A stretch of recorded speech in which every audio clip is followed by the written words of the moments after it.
Ainsi soit-il. Chers fidèles, nous voilà rentrer dans cette fin de carême avec le temps de la Passion. L'Église rentre dans le temps de la Passion. Dans ce temps de la Passion, l'esprit de l'Église change durant ces 2 dernières semaines qui nous précèdent de la grande fête de Pâques. Vous le voyez, c'est visible. Les statues donc de saints sont couvertes, aussi le crucifix d'un voile violet en signe de deuil, pour nous rappeler que Jésus est allé à sa mort pour nous, par amour pour nous, pour expier nos péchés, pour nous rappeler aussi que Jésus a été obligé de se cacher de ses ennemis. Et donc, dans ce temps qui ont précédé sa mort, toujours, il a souffert tout cela pour expier nos péchés. Tous les signes de joie sont supprimés. Donc, il n'y a plus de psaume iudicame au début de la messe, il n'y a plus le Gloria qui est chanté, il n'y a plus l'Itemissa est à la fin de la messe. Et donc, voilà que toute la pensée de l'Église ne nous parle plus que d'une seule chose, c'est de notre Seigneur Jésus-Christ qui est allé à sa passion par amour pour nous et pour nous sauver et expier nos péchés. Dans l'Épître, l'apôtre saint Paul nous rappelle que les sacrifices de l'Ancien Testament étaient incapables de purifier les âmes de leurs péchés. Les sacrifices de l'Ancien Testament annonçaient le sacrifice qui seul est agréable à Dieu, qui est le sacrifice de notre Seigneur Jésus-Christ. Qu'est-ce que je fais, dit le bon Dieu dans la Sainte Écriture, du sang des chèvres, des boucs et des agneaux? Je ne les bois pas et je ne les mange pas. Ces sacrifices n'avaient de valeur tant qu'ils annonçaient le sacrifice de notre Seigneur Jésus-Christ. Et donc, le seul sacrifice qui plaît à Dieu, c'est le sacrifice de Dieu le Fils à Dieu son Père.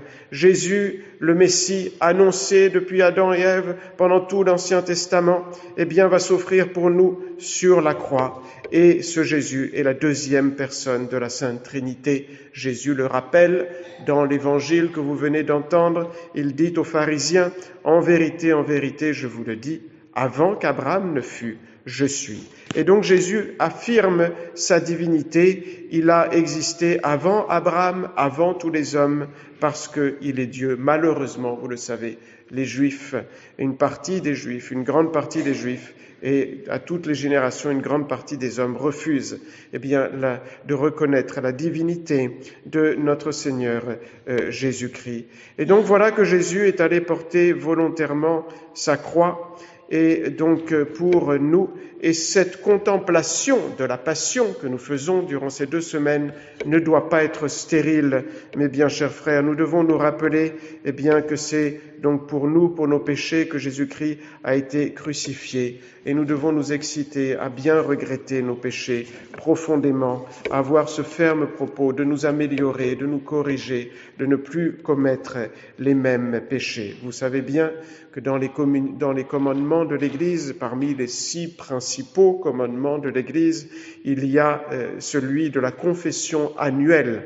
Nous devons nous confesser au moins une fois par an, et donc il est bien de se confesser, de penser à se confesser avant la communion pascale, qui est cet autre commandement de l'Église qui nous demande de communier au temps de Pâques, c'est-à-dire entre le dimanche des Rameaux, à partir de dimanche prochain, jusqu'au dimanche qui suit Pâques, le dimanche in albis. Dans le langage populaire, on appelle cela faire ses Pâques. Il faut recevoir notre Seigneur Jésus-Christ dans la Sainte Communion.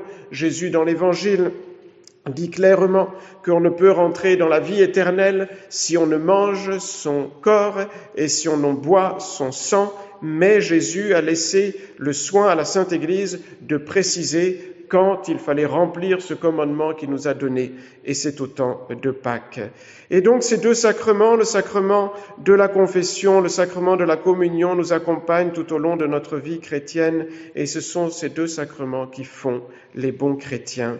Et donc ils sont absolument indispensables pour nous sauver. Les saints nous ont donné beaucoup de recommandations pour bien profiter de ces 2 sacrements, et je voudrais vous rappeler ce que les saints aussi nous invitent à faire, c'est non seulement de recevoir notre Seigneur Jésus-Christ dans la Sainte Communion, mais aussi toutes les fois que nous le pouvons, de venir visiter les lieux où notre Seigneur Jésus-Christ est véritablement présent dans le Saint-Sacrement. Et donc, comme ici au sanctuaire, ce sont des lieux uniquement de prière où nous venons adorer notre Seigneur Jésus-Christ, où nous obtenons toutes les grâces dont nous avons besoin, où nous devons nous efforcer évidemment toujours de donner le bon exemple. Les parents, vous le savez, doivent bien sûr apprendre à leurs enfants à bien se tenir à la chapelle avec modestie, humilité, sans parler, sans nécessité, sans rire, donc en faisant toujours bien sa génuflexion, en faisant bien le signe de croix, en s'efforçant de ne jamais distraire les autres. La visite au Saint-Sacrement, c'est vraiment une pratique très recommandée par l'Église. Quand nous venons dans le sanctuaire, quand nous venons devant le très Saint-Sacrement, eh bien nous sommes au pied de notre Seigneur Jésus-Christ. Nous devons nous recueillir en silence et parler à Jésus dans un colloque, dans une conversation, avec simplicité, avec une grande confiance, celle d'un enfant envers son Père. On peut évidemment s'aider de quelques livres de piété, et donc par exemple les élèves, donc vous avez cette grande grâce de pouvoir venir et bien visiter notre Seigneur Jésus-Christ un peu quand vous le voulez durant la journée, et donc aussi pour les fidèles c'est plus difficile, il est vrai, mais par exemple le dimanche, soit vous pouvez arriver un petit peu avant pour faire une visite au Saint-Sacrement, soit si vous restez l'après-midi, revenir faire une visite au Saint-Sacrement. Cela vous obtiendra beaucoup de grâce. Mais c'est vrai que le cœur de notre vie chrétienne, c'est la messe et c'est la communion. La communion où Jésus descend dans notre âme pour la nourrir. Et Jésus nous transforme en lui. Quand nous avons communié, nous devenons des ciboires vivants. Nous portons Dieu en nous. La Sainte Trinité vient habiter en nous. Certes, nous ne voyons pas Jésus, mais véritablement, quand nous avons communié, c'est le commencement du ciel. Jésus habite physiquement en nous. Il y a 3 conditions pour faire une bonne communion, qu'il est bien de rappeler au moment de la communion pascale. Il y a une condition pour notre corps, c'est le jeûne eucharistique. Le pape Pie XII a recommandé, si on le peut, de garder le jeûne depuis minuit, par respect pour notre Seigneur Jésus-Christ. C'est une tradition qui remonte aux apôtres. Il a cependant permis de limiter ce jeûne eucharistique à 3 heures avant la communion pour la nourriture solide et pour l'alcool et 1 heure pour les boissons. Vous savez que l'eau et les médicaments ne rompent pas du tout le jeûne. Les 2 autres conditions sont pour notre âme. La condition évidemment la plus importante, qui n'admet jamais aucune exception, qui est absolument indispensable, c'est l'état de grâce. L'état de grâce est donc quand nous allons communier, si jamais évidemment notre conscience nous reprochait quelques péchés mortels, il faut se préparer à faire une bonne confession, regretter nos péchés, faire une bonne confession et donc faire la satisfaction que nous a donné le prêtre. Et aussi, n'oublions pas, chers fidèles, suivre les avis que nous a donnés le prêtre pour progresser, pour nous corriger. Donc nous devons interroger notre conscience, bien sûr, avant d'aller à la table sainte, sans être anxieux, évidemment, sans être scrupuleux. Il ne faut pas non plus tomber dans le scrupule, mais nous devons savoir, évidemment, toujours nous rappeler qu'il faut être en état de grâce, et nous savons que celui qui s'approcherait de la table sainte en sachant très bien, en étant conscient qu'il cependant il est en état de péché mortel, qu'il a quelques péchés mortels donc sur sa conscience, il fait une action mauvaise, il fait un sacrilège, il fait un autre péché mortel. Donc évidemment, cette condition est toujours la plus importante. Et puis, il faut aussi veiller à notre intention droite pour tirer du fruit de nos communions. C'est la 3e condition. Avoir l'intention droite, cela signifie tout simplement que nous allons communier non pas pour un motif humain, non pas, que sais-je, pour nous conformer à un usage, donc, ou pour faire comme les autres qui vont communier, mais nous communions pour un motif surnaturel, pour plaire à Dieu, pour devenir meilleurs, pour trouver un remède, chers fidèles, à nos faiblesses, à nos péchés, pour ne pas retomber dans nos péchés, pour ne pas retomber dans le péché. Nous allons nous nourrir de notre Seigneur Jésus-Christ. Et si nous voulons, que la communion porte encore plus de fruits, demandons à Dieu d'être détachés du péché véniel, de nous approcher de la table sainte avec vraiment une grande foi, une profonde humilité, aussi en nous rappelant nos péchés, la componction du cœur et un vif désir de nous unir à notre Seigneur Jésus-Christ, de le recevoir pour nous sanctifier. Quelles sont les raisons les plus fréquentes du peu de fruits que nous tirons parfois de nos communions? C'est tout d'abord le manque d'attention avant la messe, pour nous préparer, avant la communion, pendant la communion et donc après la communion. Avant la communion, il faut soigner notre préparation. Nous devons désirer notre Seigneur Jésus-Christ. À la messe, c'est le renouvellement de la passion de notre Seigneur Jésus-Christ, de la mort de notre Seigneur Jésus-Christ. Nous devons penser, nous unir donc à la passion de notre Seigneur Jésus-Christ et bien sûr avoir cette componction du cœur pour nos péchés. Un des meilleurs moyens, les plus adaptés et les plus faciles pour suivre la Sainte Messe, c'est de lire les prières en même temps que le prêtre dans notre missel. Et ce qui est fort important, sans doute plus important encore, c'est notre action de grâce. Faire une bonne action de grâce. Nous devons adorer notre Seigneur. Nous devons le remercier. Et faire des actes fervents, c'est le moment d'amour de Dieu, nous donner au service de notre Seigneur et aussi prendre quelques résolutions donc précises.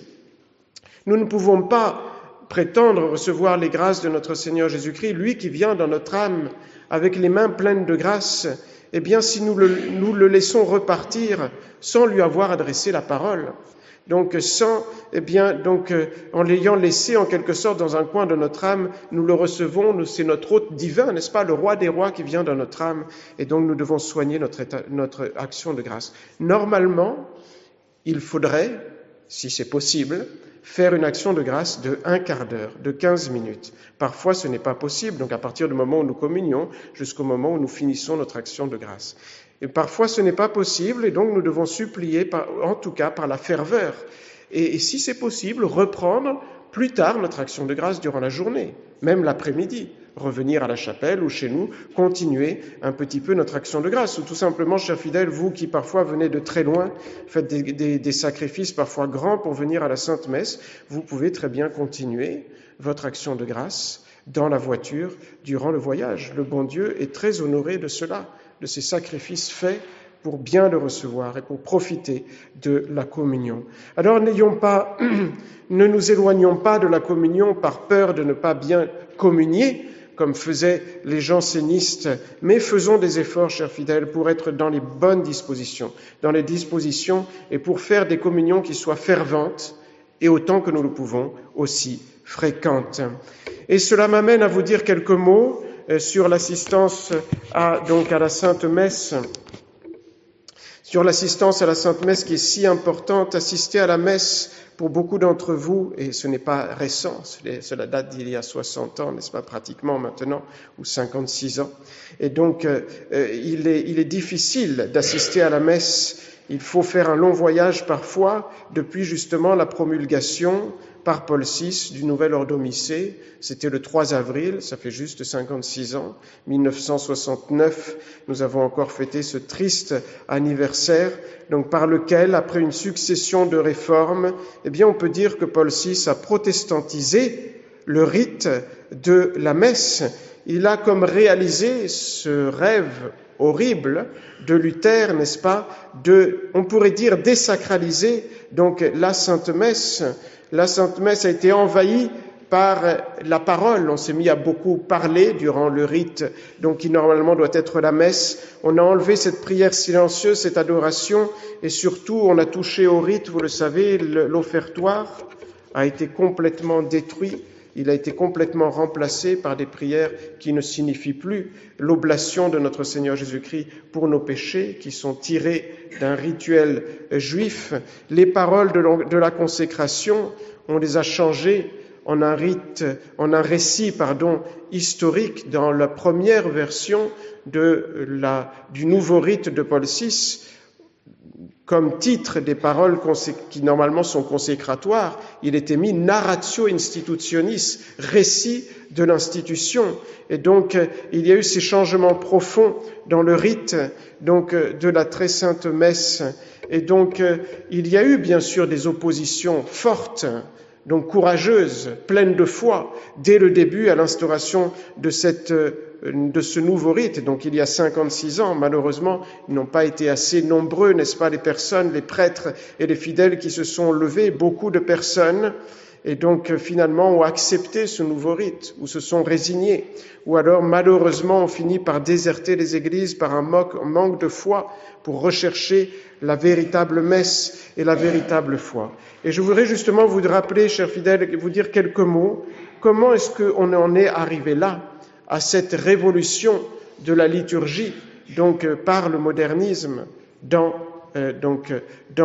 l'Église? Eh bien, la première cause, c'est justement ce brigandage qui n'a jamais été vu donc dans l'histoire de l'Église, mais qui a été longuement préparé par un mouvement liturgique qui a été initié en sourdine. Donc déjà sous le règne du pape Pie XII, il y a des modernistes donc qui se sont infiltrés donc au plus haut poste de l'Église. Vous avez entendu parler certainement du cardinal Annibale Bugnini, qui est devenu le secrétaire de la commission pour la réforme liturgique, déjà donc sous Pie XII, qui s'est infiltré dans ces commissions si importantes. Vous avez entendu parler de Monseigneur Béat, qui ensuite a été le promoteur, sous Jean XXIII et Paul VI, un des principaux promoteurs de l'œcuménisme, et donc qui s'est développé ensuite donc sous Jean XXIII, et donc qui a convoqué donc Vatican II. Et donc voilà qu'ils ont changé le premier but surtout de la Sainte Messe. Ils ont donné comme but du rite, donc de la messe, l'instruction du peuple de Dieu, la louange de Dieu, et non plus le culte que nous devons rendre à Dieu, surtout en demandant pardon à Dieu de nos péchés, mais aussi par l'adoration et par la demande de grâce. Et donc, ces changements se sont vus tout de suite extérieurement, vous le savez. Donc, les autels ont été retournés, les statues, bien souvent, ont été enlevées, les statues des saints. Donc les ornements ont été révolutionnés. On a choisi donc des choses parfois laides pour donc faire aussi donc les cérémonies et la Sainte Messe. Et donc combien de fidèles se sont rendus compte seulement en rentrant dans leurs églises, que la révolution dans la liturgie avait été faite par des hommes qui sont étrangers, à la véritable foi catholique, avec cet amour fanatique des nouveautés qui a pris beaucoup de personnes, n'est-ce pas, qui étaient justement donc infestées par cet esprit, du modernisme, qui est allé, comme je vous l'ai dit, jusqu'à modifier les paroles mêmes de la consécration, qui ont été renommées prières eucharistiques. Donc, il y a eu un changement profond dans le rite de la messe et qui a touché aussi les autres sacrements, justement la confirmation par exemple. C'est pour cela qu'il est obligatoire normalement de se refaire confirmer, donc sous condition, qui a touché même le sacrement de l'ordre et de la consécration donc épiscopale. Et donc il n'y a que 2 sacrements qui n'ont pas été touchés quant à leur validité, c'est le mariage parce qu'il dépend principalement de l'échange des consentements, et le baptême parce qu'il faut très peu de choses pour assurer la validité donc du baptême.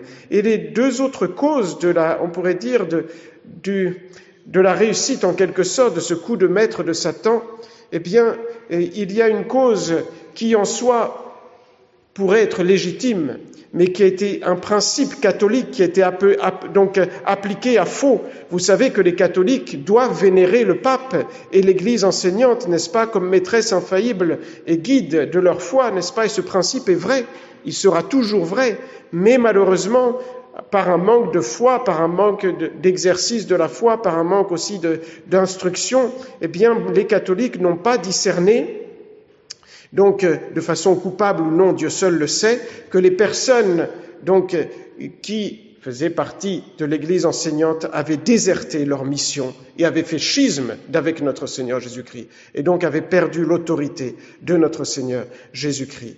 Et la 3e cause, malheureusement, du fait que cette révolution a eu tant d'impact, c'est l'ignorance religieuse, qui est la cause principale de la crise actuelle, disait déjà saint Pie X, et de la débilité des âmes. Et le pape Benoît XV ajoutait, c'est le plus grand obstacle au salut des âmes.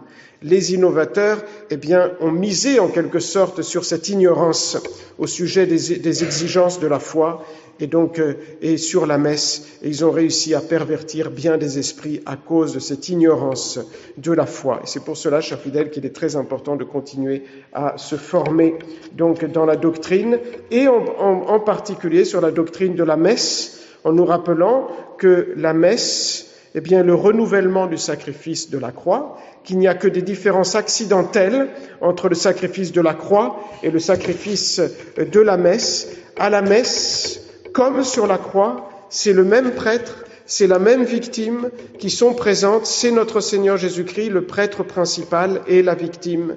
Et donc, à la messe, Jésus agit à travers le prêtre catholique et Jésus unit les fidèles à son sacrifice. Jésus ne souffre plus, il ne meurt plus, mais il s'immole, il se sacrifie sacramentellement par la double consécration, en séparant sous les signes le corps de son sang. Et les 4 buts de la messe sont les 4 mêmes buts du sacrifice de la croix. L'adoration, le remerciement, la demande de pardon et la demande de grâce. Et donc le sacrifice de la messe auquel nous assistons, c'est exactement le même sacrifice que notre Seigneur Jésus-Christ sur la croix. Cependant, la messe a un caractère distinctif, c'est que Jésus-Christ, au moment de la messe, associe les fidèles à son sacrifice et il leur donne la vertu d'offrir lui-même, d'offrir lui-même avec lui, n'est-ce pas, en souffrant, en s'immolant comme des hosties vivantes, en se faisant hostie eux-mêmes. Et c'est cela vraiment participer à la messe, c'est s'offrir en même temps que notre Seigneur Jésus-Christ. Le sacrifice de la messe ne gagne plus de nouveaux mérites, mais il applique au moment où nous assistons à la messe les mérites infinis du sacrifice de la croix. Et enfin, le sacrifice de la messe produit l'unité de l'Église, l'unité du corps mystique de l'Église, des fidèles aussi entre eux. Voilà pourquoi, chers fidèles, tout ce qui porte atteinte à cette union dans la foi, donc au moment de la messe, doit absolument être banni. Et donc, surtout au cœur de la messe, l'unacum apporte atteinte, à la foi intègre, et vous le savez, nous ne pouvons absolument pas, tolérer cela. Donc, une atteinte à la foi durant le saint sacrifice de la messe. Voilà donc toute cette doctrine nous montre la grandeur infinie de la messe, la fécondité pour nos âmes, donc quand nous assistons à la messe, et aussi, l'obligation de veiller à l'intégrité de la foi dans la messe, parce que la messe, c'est le cœur de l'Église, et comme l'Église, elle doit être une, sainte, catholique et apostolique. Elle nous vient des apôtres, le rite de la messe nous vient des apôtres. Et donc, chers fidèles, n'oublions jamais que au moment de la messe, nous nous unissons au sacrifice de Jésus. Nous nous offrons avec notre Seigneur Jésus-Christ pour ne faire qu'une seule chose avec lui, lui qui s'offre en sacrifice à son Père au moment de la messe. Vous avez, vous aussi, une fonction sacerdotale, non pas sacramentelle, parce que seulement le prêtre consacre et célèbre la messe, mais vous avez une fonction sacerdotale spirituelle, c'est-à-dire que vous aussi, avec le prêtre, vous devez vous offrir à notre Seigneur Jésus-Christ pour votre sanctification et pour le salut des âmes, par l'intercession de la très sainte Vierge Marie. Au nom du Père et du Fils et du Saint-Esprit, ainsi soit-il.